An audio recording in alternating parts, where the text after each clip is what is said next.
Wow, these two air shock absorbers are 30万 in the S store.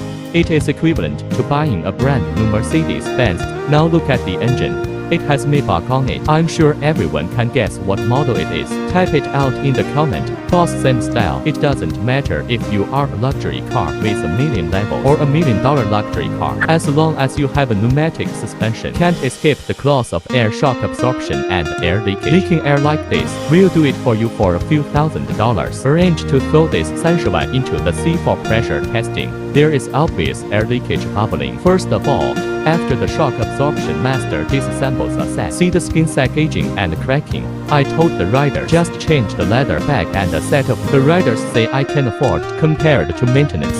30万 can fix 200 shocks. This price can still be clearly measured. Put the 30万 in the sea again for a pressure test.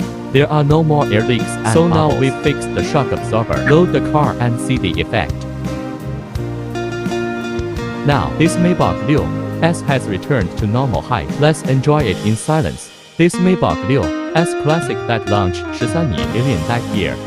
Remember to like it if you like it.